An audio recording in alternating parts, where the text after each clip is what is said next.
Boa noite a todos os amigos. Meu nome é Sérgio Sanches, eu sou de Araraquara. Agradeço primeiramente muito à Sociedade Beneficente Obreiros do Bem pelo convite, né? Agradeço ao Léo, a Sônia, a Arlete, Zé Henrique, Hugo, enfim, todos os amigos pelo convite do Obreiros do Bem.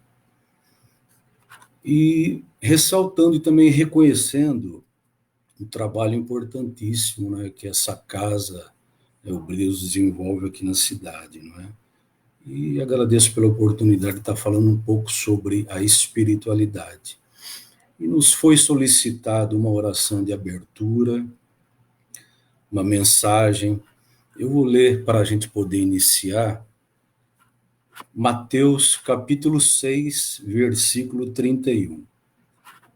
Ainda nos defrontaremos inúmeras vezes com pântanos e desertos, espinheiros e animais daninhos. Urge, porém, renovar atitudes mentais na obra a que fomos chamados, aprendendo a confiar no divino poder que nos dirige. Essa é o capítulo 6, versículo 31 de Mateus. Bom, gente, o tema que eu escolhi, ele é bem oportuno e fala sobre o quê? Sobre enfrentamentos, né? Enfrentamentos que grandes homens ao longo da história tiveram, nos dando exemplos de coragem, de trabalho, demonstrando que é possível, sim, a melhoria e o crescimento da humanidade, mesmo considerando tempos difíceis naquelas épocas, como o que passamos agora, tá certo? Então, e foram tantos esses homens, né? Mas hoje nós eu vou falar apenas de dois grandes exemplos para a humanidade, né?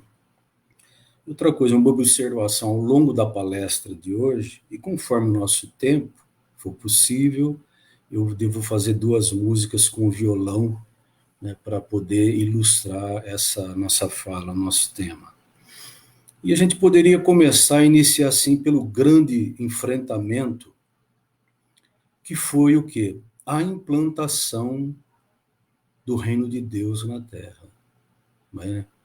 E, na verdade, a gente vai citar apenas alguns pontos, alguns poucos momentos realizados por Jesus Cristo, né, que de forma corajosa, intensa, mudou o destino da humanidade. Vamos lá. No início da sua pregação, nos primeiros encontros com os pescadores ali em Cafarnaum, os pais de João e Tiago, né, que eram irmãos, né, os pais Zebedeu e Salomé, eles tinham muitas dúvidas sobre essa questão do reino de Deus, né, como é natural para os pais, né, diante de um filho, eles queriam saber como é que seria esse reino de Deus, né, essa situação, e foram perguntar para Jesus, né, olha, uma certa audácia, digamos assim, para compreender melhor o que seria o reino de Deus aqui na Terra, né? E eles falam o seguinte: se os filhos João e Tiago poderiam sentar à sua direita e o outro à sua esquerda. Pois bem, Jesus diz o seguinte: antes de tudo, preciso saber se eles querem beber do meu cálice, né? Que cálice seria esse, não é? Começando a nossa palestra. O cálice da renúncia, né? O cálice da dor, do sacrifício, né? Principalmente o cálice do aprendizado, né? Da evolução.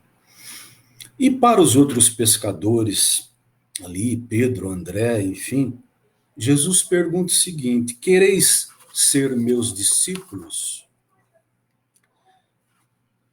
E a presença do Cristo era tão intensa, né, que eles não sabiam dimensionar, né, aqueles pescadores, aquelas pessoas simples, eles não sabiam dimensionar de onde vinha aquele sentimento de confiança, né, de amor, de proteção que o Cristo transmitia para eles.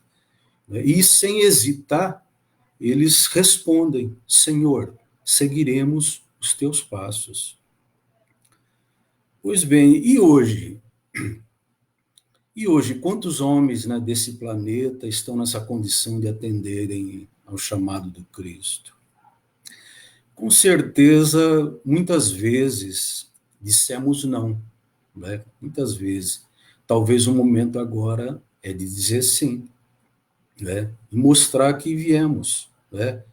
E só que isso vai exigir renúncia, sacrifícios, dedicação, mas sempre uma oportunidade, sempre um aprendizado, oportunidades gloriosas que a providência nos envia, né?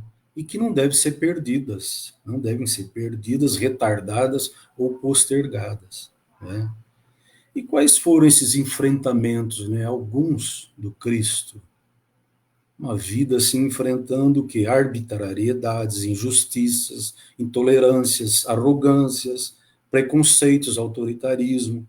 Ou seja, a gente pode observar que a força do evangelho ela está circunscrita nas atitudes de Jesus, né?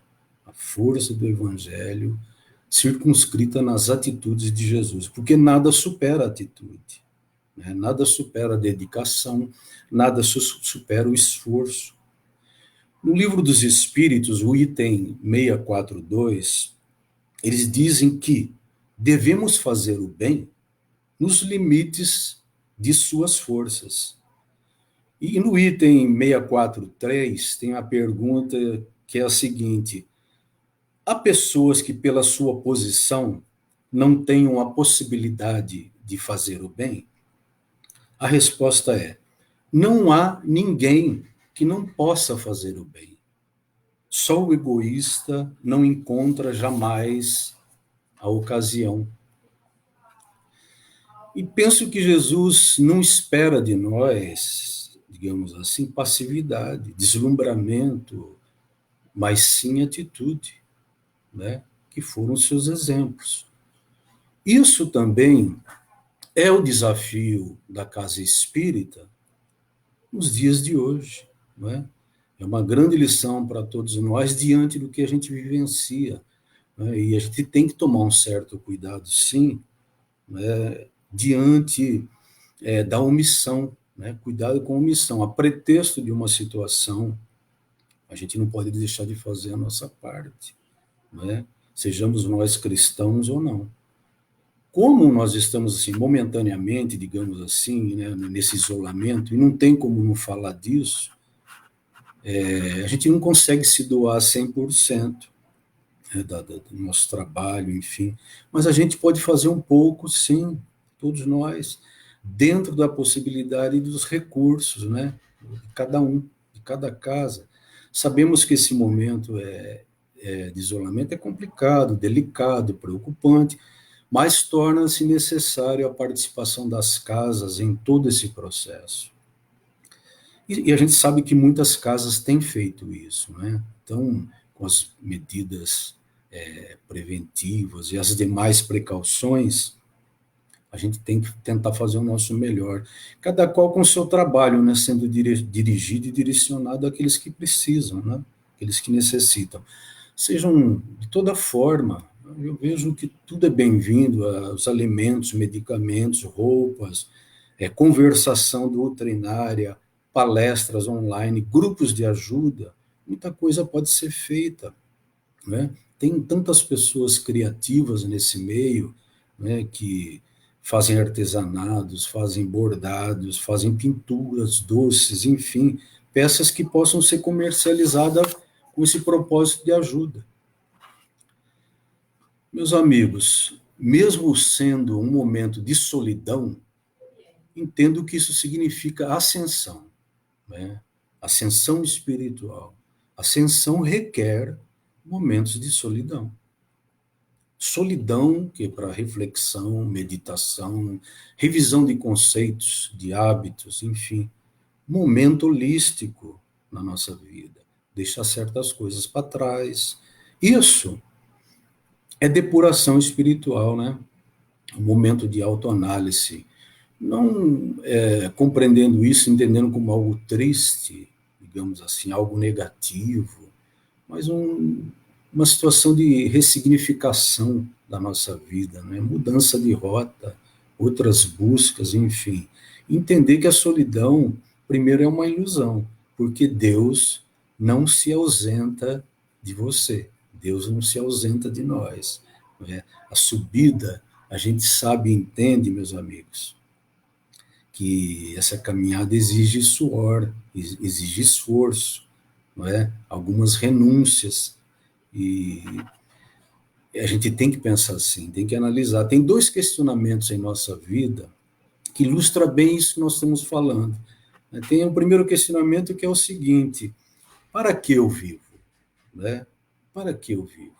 Questiono. Para que eu vivo? Eu sei que vivo para estudar, ter uma escola, uma faculdade, para casar, para comprar uma casa, para comprar um carro, e, enfim, tudo muito justo. Mas talvez o mais importante é questionar por que eu vivo, né? E para poder crescer, para poder melhorar, para poder evoluir. Esse deve ser o sentido fundamental, a regra primeira em nossa caminhada, eu acho. Né? É o que dizem os livros, as mensagens, né? Todos os livros da codificação, no nosso caso espírita, falam primeiro em valorizar o espírito, né? Depois a matéria. É que dizem os orientais, né? A ilusão da matéria. Vivenciamos hoje a ilusão da matéria, ou seja, queremos tudo para hoje, queremos todos os brinquedinhos, né, que a vida pode nos proporcionar, né? Achamos que somos eternos, né? Eternos materialmente, né? Sabemos que somos eternos conforme a reencarnação, a imortalidade da alma. Então a gente pode entender e podemos tirar o que desse isolamento, né? Digamos assim, que a gente vivencia, apesar de difícil, de muito triste, para outros, enfim, é uma experiência espiritual, é uma experiência. E a gente entende, meus amigos, que paz de espírito não é ausência de conflitos. Né? Paz de espírito não é ausência de você ter conflitos, problema. O problema, no caso, ele nos traz amadurecimento. A gente pode pensar assim ao longo da nossa vida, da nossa caminhada. Quem é que de nós nunca perdeu um ente querido? Né? Quem é que de nós nunca teve um filho com problema de dependência química, né, na nossa caminhada? A gente entende que você, após determinadas situações, você se tornou mais resistente, digamos assim, né? Que isso tudo te traz uma mensagem, um toque, um sinal. Né? Todos nós passamos por determinadas situações. Então, o segredo, gente, é esse: é a gente transitar entre os problemas, as dificuldades, sem se submeter a eles. É difícil, mas é necessário que assim seja. E essa parte aqui eu vou finalizar com algumas frases, mas antes eu faço uma observação do seguinte: tem pessoas que me falam o seguinte, mas por que tantos vídeos, né, com mensagens, e são necessários esses vídeos, essas mensagens confortadoras, né, de mudança, elas são necessárias? Eu digo o seguinte: olha, se você já é uma pessoa harmonizada, se você é uma pessoa com princípios já equilibrados, consciência evoluída, talvez não precise. Mas no caso, eu sou muito necessitado disso, talvez nós tenhamos essa necessidade. Porque essas mensagens, esses vídeos, esses grandes mentores, digamos assim, elas trazem referências para a nossa vida, né? Nos dão caminhos, orientações para aquilo que é melhor. Né? E também, essa também é uma função da casa espírita, né? Dessas orientações, e é necessário que a pessoa participe e tenha esse contato com a doutrina dos espíritos. Né? E então essas mensagens, o que principalmente sendo de Jesus, né, que eu acho assim, que essas mensagens não devem ser lidas de forma somente, de forma literal, né, mas assim de forma espiritual. uma forma que você compreenda, de uma forma que você preste atenção e coloque esses ensinamentos na sua vida. Então, vamos prestar atenção nessas mensagens agora aqui de Jesus. Aquele que crê em mim nunca estará sozinho. Olha que mensagem belíssima, né? É uma mensagem que deveria bastar, né? Para nos deixar tranquilos, para nos deixar esperançosos, principalmente nos dias de hoje. Aquele que crê em mim nunca está sozinho. Então, realmente, poderíamos ficar já sossegados diante disso.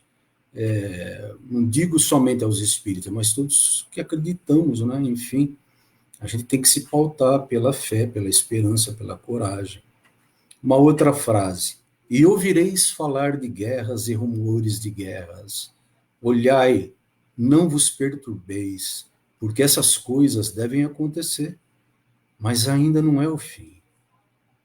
Quer dizer, se eu não medito sobre essas palavras, se eu não tenho essa orientação, né, equivocadamente eu posso achar que o mundo não tem saída, né? Que as situações são precárias, e não é assim. Outra mensagem: referi-vos essas coisas para que tenhais a paz em mim. Neste mundo havereis de ter aflições, mas tenham coragem, eu venci o mundo. Mensagens fortes, contundentes, não é? Que a gente deve depositar toda a nossa confiança. É isso que nos dá ânimo, que nos dá conforto. Eu vou tocar uma música aqui, uma composição minha, tocar com o violão. Espero que fique bem, porque às vezes a qualidade não é muito boa, às vezes, da transmissão, mas vamos fazer. E, na verdade, é uma pequena homenagem, né, a esse grande homem, agora que eu vou citar um pouco, na qual eu tenho profunda admiração e gratidão. Né? Nós estamos falando de Eurípides Barçanufo, que aos 38 anos também desencarnou pela gripe espanhola, como todos sabemos, uma gripe que de 1918 a 1920, que durou 2 anos, né? 50 milhões de pessoas dizimadas, mas não tinha os recursos que temos hoje. E hoje, por coincidência, não é, sendo 1º de maio, é uma coincidência porque realmente depois que eu fiquei sabendo que eu tinha esse material pronto, 140 anos do nascimento de Eurípides Barçanufo. Nasceu 1º de maio de 1880, né? Hoje, dia do trabalho.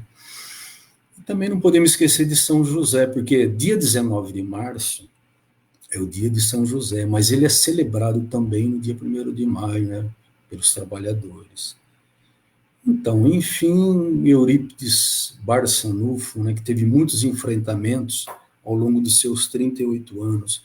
Então, admiração e gratidão. Admiração por todos nós que temos pelo seu belíssimo legado, né, de exemplos, dedicação, trabalho e amor à doutrina espírita.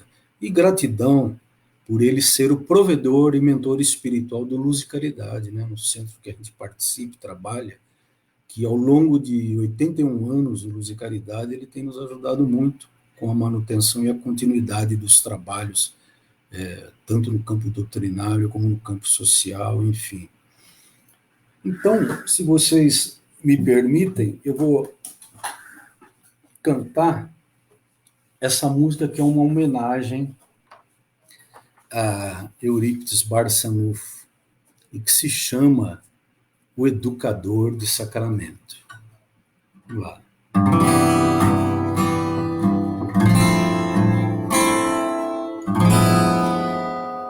Como uma flor, seu trabalho floresceu no coração dos homens, com encanto se envolveu, alma forte, poderosa, delicada e cuidadosa. Tanta dor seu caminho percorreu, no entanto ele venceu com ternura e amor, muito à frente de seu tempo, destemido educador, imortal, ser humano é imortal, viver eternamente, ser livre para pensar e sonhar, teu desejo, um mundo melhor. Amar, sacramento, seu lugar, liberdade para ensinar, mundo novo encontrar. Era assim a sua vida, só nobreza e muito amor. Imortal, ser humano é imortal,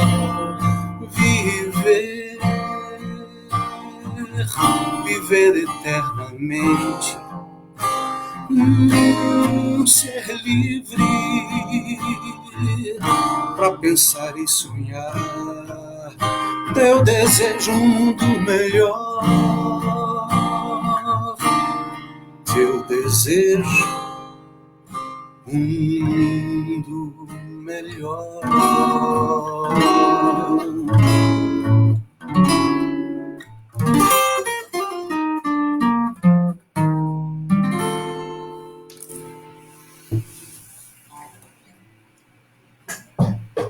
O educador de Sacramento, não é? E essa parte segunda aqui, eu não vou discorrer nem contar a biografia de Eurípides, né? Não é esse o propósito, mas citar alguns pontos, né, que ilustram bem essa questão do enfrentamento, né, e que a gente sabe que também foi muito doloroso na vida dele. Então, Eurípides, assim, desde os 17 anos, já demonstrava assim, um caráter muito bondoso. Ele abre uma farmácia homeopática e ajudava assim, muitas pessoas já com alimentos, remédios, muitos dos pobres ali, né, que ele cuidava. Era um católico convicto, aliás, presidente da Conferência São Vicente de Paulo.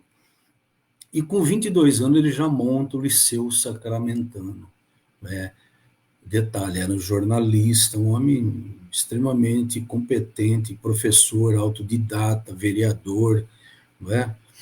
E a história diz o seguinte, que seu tio Mariano da Cunha, já espírita, né, enfim, um homem com todos os recursos doutrinários, né, ele conversava muito com Eurípides sobre essa questão da doutrina, mas Eurípides era extremamente inteligente e, assim, contra-argumentava tudo que o seu tio dizia, né? Enfim, mas ele acaba conseguindo encaminhar Eurípides para a doutrina. Ele dá um livro, esse livro para ele ler depois da morte. Aliás, é um livro que a gente recomenda, que é do Leon Denis, maravilhoso. E ele, após algumas experiências espirituais, ele se converte à doutrina, Eurípides.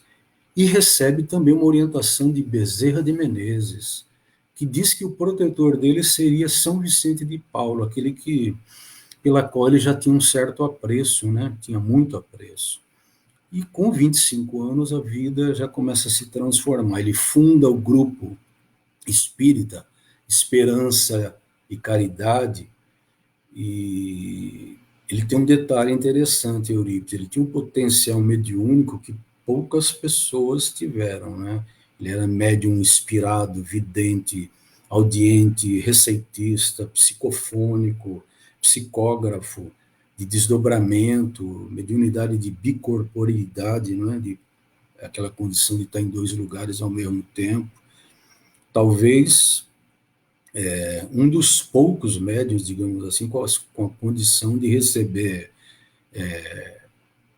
Sócrates, João Batista, Giordano Bruno, Bezerra de Menezes, Tiradentes, Platão, enfim. Mas aí a história continua e ele começa a ter grandes problemas, né? Ele começa a ter grandes enfrentamentos. A igreja já se sente incomodada, enfim, sofre perseguições, boicotes no Liceu Sacramentano, né, que ele havia fundado em 1902. E aí, o que acontece? Vem a desolação e o sofrimento. E seu mentor, né, Vicente de Paulo, diz o seguinte para ele: todos se voltarão contra você. E acontece isso mesmo. Todos retiram seus filhos do liceu, enfim, né, pelos os boicotes que começou, todos começam a retirar seus filhos da escola, do liceu. Seu pai, de repente, queima seus livros em casa. Enfim, ele fecha a escola. Momentos assim de muita dor para ele e também de resignação. Mas como Deus, né, e não desampara ninguém, e óbvio que Eurípides tinha uma missão, né, digamos assim. Ele acaba recebendo a presença de Maria de Nazaré, que diz para ele o seguinte, para ele mudar o nome de Liceu para Colégio Allan Kardec. E isso em 1907 ele faz, e todos começam a voltar ao colégio. Agora, após algum tempo, as perseguições ainda continuavam. E algo assim bastante interessante, deslumbrante acontece, né, que ele diz para todos: a presença e o aparecimento de Jesus para ele. Então foi um momento muito marcante na vida de Eurípides. E a história continuou, né? A vida continuou, mas logo na sequência, o apóstolo da caridade, né, aos 38 anos, ele desencarna pela gripe espanhola. Né? Um homem nobre assim que deixou um legado de ensinamentos, de progresso para Sacramento e toda a região. Fez tanto em tão pouco tempo. Né? Então foi grandes exemplos de dedicação, de muito empenho. E agora, antes de encerrar, eu vou fazer uma composição minha também, que se chama Estrada Deserta, né, que fala um pouco sobre isso tudo que nós estamos abordando. Vamos lá. Estrada Deserta.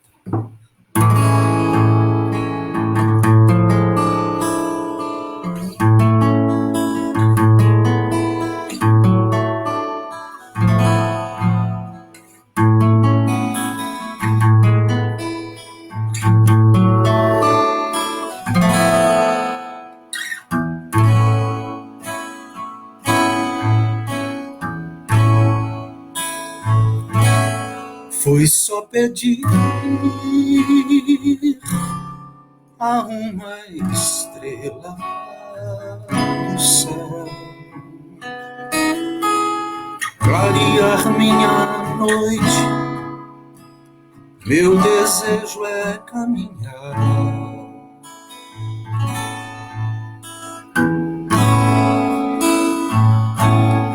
e prosseguir pela estrada, mesmo deserta, mesmo incerta, sem fazer festa, não querer parar, sentir o sol na face, sentir o amor que nasce, enfrentar a tempestade, ter motivos pra lutar. Não estou sozinho nesse mundo, meu destino é muito mais profundo. Morro acima, morro abaixo, muita fé no que virá.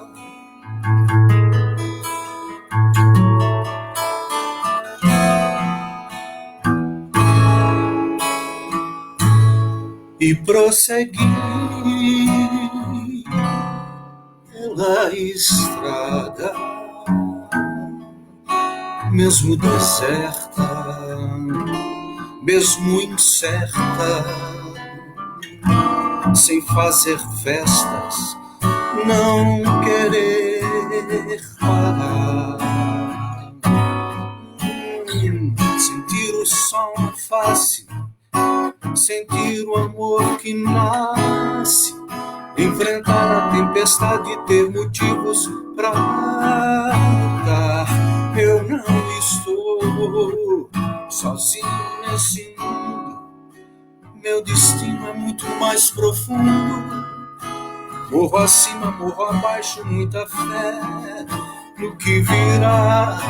Eu não estou sozinho nesse mundo, meu destino é muito mais profundo. Entre a dor e a alegria, a paz retornará.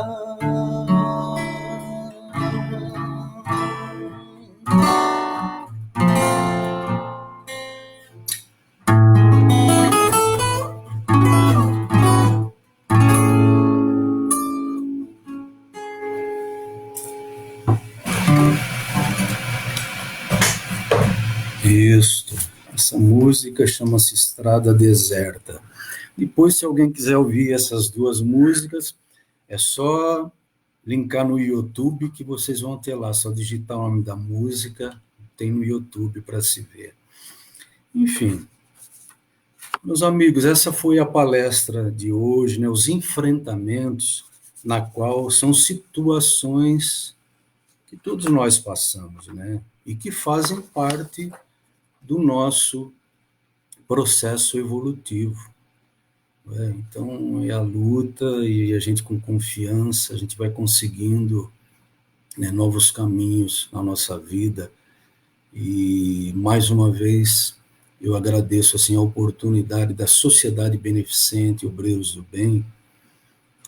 E nós vamos encerrar com o mesmo capítulo 6 e o versículo 31 do Evangelho de Mateus, que diz o seguinte, para a gente poder fazer uma reflexão. Na terra, Jesus é o Senhor que se fez servo de todos por amor e tem esperado nossa contribuição na oficina dos séculos. A confiança dele abrange eras, sua experiência abarca as civilizações, seu devotamento nos envolve há milênios. Em razão disso, como adotar a aflição e o desespero se estamos apenas começando a ser úteis? Muita paz a todos e obrigado.